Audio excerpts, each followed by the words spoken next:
speed. I'm fast. Turbo. You know what? That's a turbo, right? Turbo. Where's the turbo? I can't find the turbo.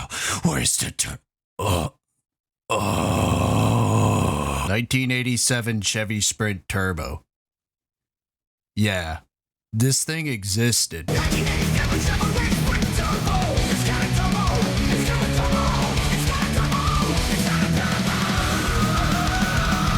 What do you get when you lack ingenuity and Japan is breathing down your neck, taking all of your car sales as their imports flood the market? You get desperate. In 1987 alone, domestic car sales were down 13%, and GM's was down 21%. This means for a multi-billion-dollar corporation like GM and Chevrolet, billions of dollars were not coming in this year. Oh, but Americans had their own way of fixing things. Hey man, can I borrow a pencil? No, fuck off. Hey man, you got the answer to number 6? No, fuck off. Hey man, can I borrow your paper? That's right. This isn't a Chevy at all.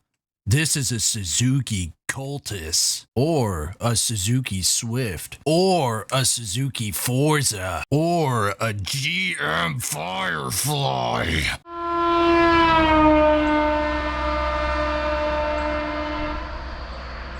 I have to jiggle the keys to get it working. Every last drop. When driving casually, this car will get about 50 to 60 miles to the gallon. It puts around and banks through first, second, third, fourth with an overdrive. Pushing along this little car is a 993 inline 3. Oh no, it makes 40 horsepower. That is what you would be saying if it wasn't turbocharged. Go ahead, guess how much power that turbo adds. 10?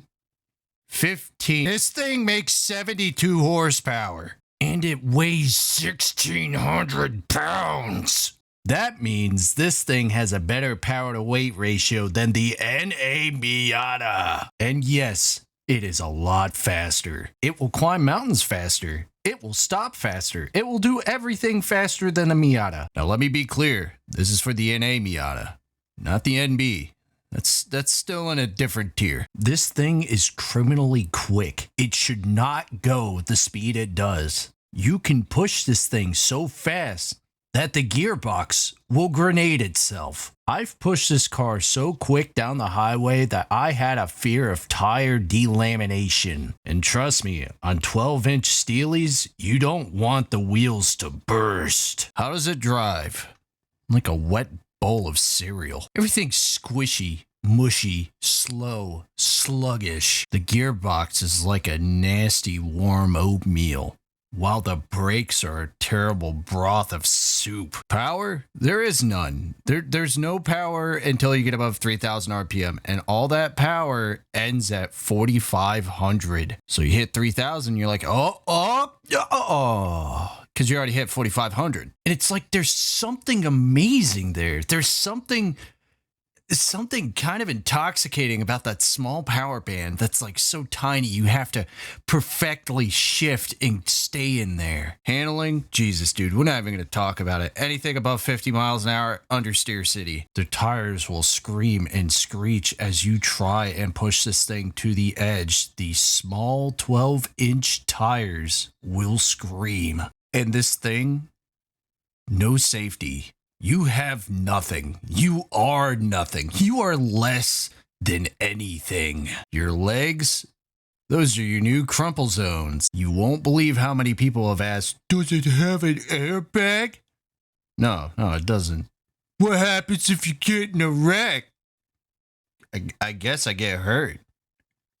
What if you hit a semi? This car still does not escape the idiocracy of humans. Even if you drive on point and you're driving safely within limits, all it takes is Sarah on her cell phone in her Escalade to T-bone you at a red light. Before you know it, you're already at the pearly gates, looking down at the mess that happened at the four-way intersection on Robin Hood Drive. This car will kill you.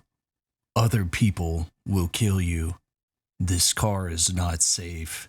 Not for American roads. And yet they fucking sold this 10 different times! You know, this car eventually actually turned into the Geo Metro, basically. Yep. General Motors made Geo, and we know what happened with that. And there's a strong community behind these cars because there is something there. Something about weighing nothing and spending nothing. And the upkeep is easy and cheap. Parts are starting to get hard to come by, but you know, it's also the age of the car. It's approaching near 40. Neither that, they only made about 1,000 of these turbo sprints. 1,000.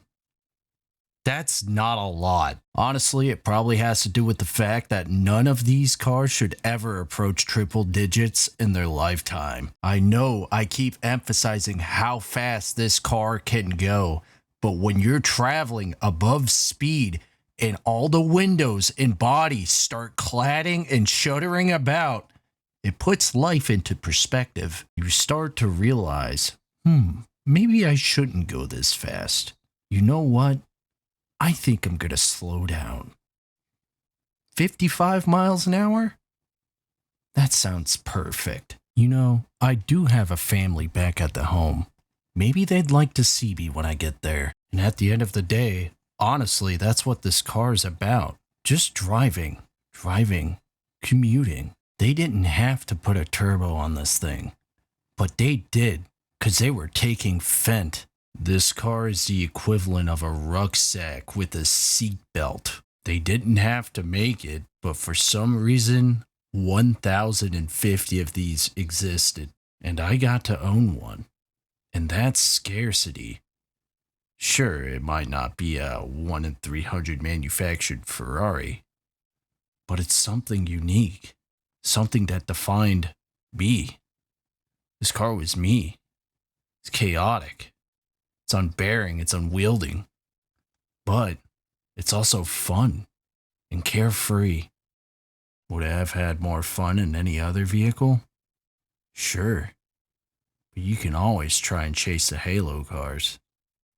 There's actually more of those than you think, just stowed away. But this will never happen again, and for good reason. And you know what? I think I'm going to miss this thing. Wheels on the road, go rolling slow. 12-inch little tires, car sagging low. Goofy little car, go driving home. Tiny turbo boy, go